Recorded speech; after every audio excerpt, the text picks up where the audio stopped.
So, part 2, we focused on how Vanitas thinks of himself as a monster, how he doesn't like that Ven is, weak and a hollow shell of himself, and sees Ven as himself as well, which we kind of see that already, because he says that Ven's weak, but he also doesn't like the fact that Ven's afraid of him. He does not like the fact that he doesn't want to be a monster. He hates that he views himself as a monster, and he hates that he's a monster. So then we get into Xanort's plans for him. And this says that he doesn't have any intention of being used in the man's schemes. So Vanitas doesn't like Xanort. And it also goes on to say Ventus had a certain amount of respect for Xanort as his master. Things were different with Vanitas himself. Vanitas doesn't respect Xanort whatsoever.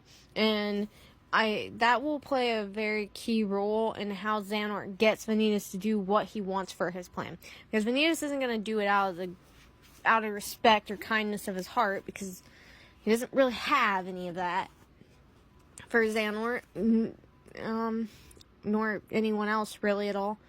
The plan Xanort had mentioned was bothering him. It bothered him what Xanort was going to do. Why was I born? Why was I made? Where did Ven go? And what do I do now? He is unsure of himself. He's getting anxious. And that anxiety ends up creating another unburst, which he gets angry about. And it says here, it upset him like he was seeing his own weakness. Vanitas, like I said, he thinks as the unversed as his weakness, but he also hates them because he thinks he's a monster because he spawns them. Then here it says, I don't want to go away, so he doesn't want to disappear. He wants to be spared of his suffering, and he talks about the pain, and he hates Ven, partly because Ven doesn't have to deal with what he has to deal with. He defeats the unversed to make himself stronger. Pain and hate and suffering will be my power. And then he questions, why am I the only one who has to suffer? He pushed all his misery off on me, and now he's off doing what? Sleeping? I'm jealous. He's jealous that Ven doesn't have to feel any of this pain and suffering. He doesn't have to go through this. He doesn't have to spawn unverse, and Vanitas is jealous of it. And that jealousy creates an enormous unburst. That jealousy is what makes Vanitas his darkness grow. Vanitas has a tick of biting his cheek, which is very interesting because he has depression and anxiety. It is a tick. He bites down on his cheek. He does this, I do believe, at least once or twice, that they say, maybe 3 times throughout this book. I haven't found them again yet, but that's a tick. Him biting on his cheek is a tick. I wish I could be numb like that. So, we have to pay attention to this clearly, because there's some things that kind of contradict, but they don't really. But he says, I want to be numb like that. We used to be one. So why did we have to get separated? I probably feel a little better, at least if we were together again. It's Xanort's fault. He blames Xanort for their separation, which is true. It is Xanort's fault. But he's the only one who gets to feel good. He doesn't have to deal with all this pain. He's very angry that he's the one that's got to suffer, but then gets to walk away scot-free in his eyes. What would it take for me to escape this? So now Vanitas is searching for his salvation. He does not want to suffer. He does not want to feel pain. He doesn't want this. But he wants to be alive. He wants to be able to live without being afraid of disappearing because he's darkness. Being afraid of disappearing because of Xanort's goals. And he wants to live with salvation. He doesn't want to suffer anymore. He wants to be alive, but he doesn't want to suffer. The unverse were tantamous to inflicting pain upon himself. Why am I suffering so much? Pain caused him to collapse in the wasteland and even lose consciousness entirely. When he woke up, his cheeks were wet. He cries. He cries on a couple different instances, which is very important to note because later this changes. He changes later on down the line. There's a lot here. This page is really has a lot in it.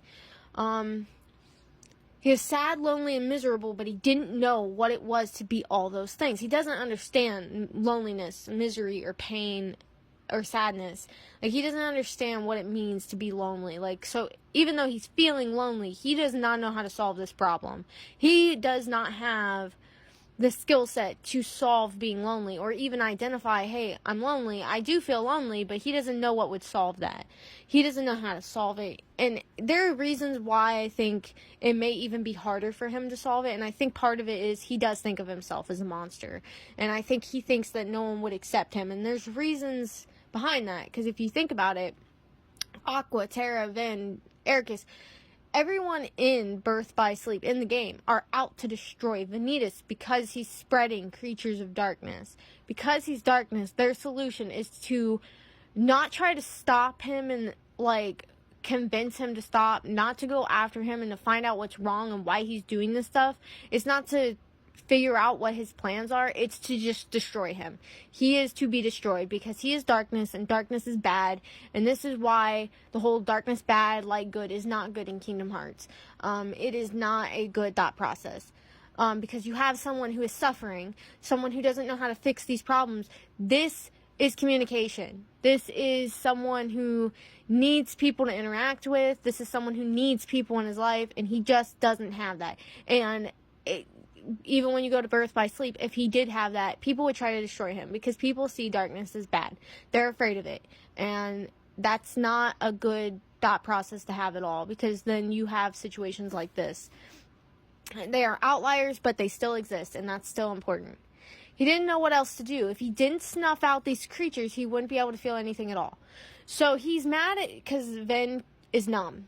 But then he wouldn't be able to feel anything at all. That's a contradiction, it seems like. But we have to remember that when you're asleep, and you're not dreaming, and you're not having nightmares, and you're just asleep, you feel nothing, literally nothing. You are just asleep. You are just there. Whereas Vanitas says he wouldn't be able to feel anything at all is more so referring to his loneliness, his sadness. It causes an empty hole in his heart. The reason why he's named Vanitas is because he feels empty. He's associated with emptiness. Vanitas means emptiness. It also means empty pride, vanity. But altogether, Vanitas isn't really feeling nothing. He's feeling emptiness. He's feeling a hole in his heart, a place where people should be, where love should be, where, not feeling lonely, where he would have those bonds. There is no bonds. He has no one. The only person he's around on a regular basis, which I wouldn't even say a regular basis, on the occasion, is Xehanort, and Xehanort is terrible to him. Vanitas is very, very lonely, which causes all this hatred and causes all this pain, but he doesn't know how to deal with that. And it's hard for him to deal with that because people do hate darkness, and they want to destroy him. They want to eradicate darkness as a whole. Vanitas is in this really, really tough situation where he doesn't know how to handle loneliness in the first place because he is full of negative emotions, because he is a heart of darkness. But he also doesn't really have any options. Like, even if he wanted to try, which he doesn't know how to deal with the problem. He has to be told. I'll show you, but he has to be told by Xehanort. I'm about to show now, but yeah. Moving on, my hate makes me stronger. And then it goes, here again, you're truly a marvel, Vanitas, Xehanort said. And then Vanitas gets up on his hands and knees after, crying, essentially, because he's hurting. What's so marvelous about it? What part of me is marvel? All I do is create hideous things. Vanitas sees himself as hideous. He thinks of himself as a hideous monster because he spawns these hideous monsters. You must suffer more and more, the old man said. Vanitas slowly got to his feet behind Xehanort. No. This is Vanitas saying, no, I'm not doing this no more. Vanitas is broken. He's like, I don't want to suffer. I don't want to do this anymore. And then Xehanort laughs at him and he asks, what's so funny? And it goes on to say that he thought of how much the inside of his chest ached and ached and ached, and tears poured down his cheeks. There he is, crying again. Vanitas can still cry. Vanitas still cries. He still expresses that sadness, that hurt, that pain, that sorrow. And he can't take it anymore. He's broken. He's broke beyond repair. And it says, I'll tell you how to end your torment. Then Xehanort finally introduces the Keyblade. He says, become the Keyblade. And Vanitas is so desperate and just searching for a way out, just doesn't want to deal with all this agony anymore, that he's like, okay, I'll be the Keyblade. I'll become the Keyblade. And then he says he couldn't care less about the world. He doesn't care about anyone but himself because he's constantly in pain. No one's ever cared about him, so why should he care about anyone else? This is what villains go through. Villains aren't just, oh, I'm going to be evil, ha ha ha. No, they go through something.